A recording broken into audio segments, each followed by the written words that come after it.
Friends, it's a blessing to be with you again this week. We're wrapping up our series in the book of Habakkuk. We have so far seen that in week 1, Habakkuk was just angry, wasn't he? He looked around and he saw all of the things going on in his world that weren't fair and they didn't feel right. And he knew that God just had to do something. And so what did he do? He complained. He told God all of the things that he thought that God should be doing to make everything right. He had it in his heart and mind that there was a certain way that God should be dealing with all of these people, and he was going to tell God about it. Raise your hand if you've ever done that. I know I have. Sometimes we see things in our life and we just feel frustrated, and we feel like we should be able to take control of it and just do something to make it better because it's so unfair. And in a lot of ways, that could be true. The things we can do to make it better are have self-control, to be a good example of what's right.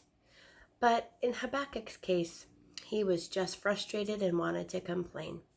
And like I said, we've all been there. We've all felt that way. But God is always faithful, friends.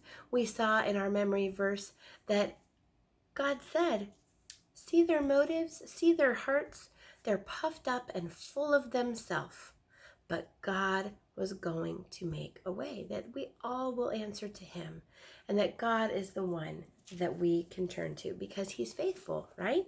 In Habakkuk chapter 2, verse 4, it says, see the enemy, he's puffed up. That means full of himself. His desires are not right. So he's thinking of things in a selfish way. But the righteous person will live by faithfulness.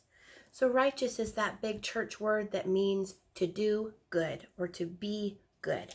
So you and I, as followers of Jesus, we would be considered a righteous person. That means we want to do right. Kind of in the word, righteous.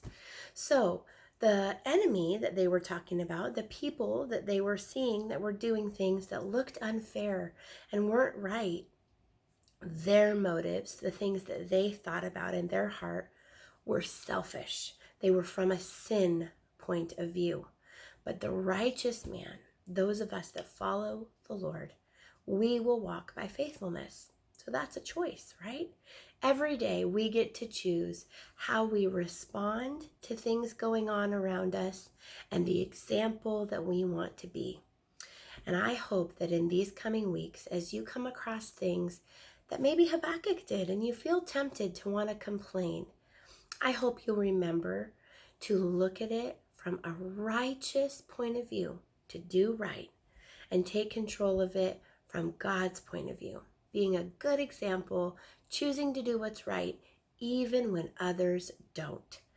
That can be difficult and it can be challenging, but I believe in you. I know you got this. Friends, I have so enjoyed looking at this short book in the Bible, Habakkuk, the prophet with the silly name that had a hard job.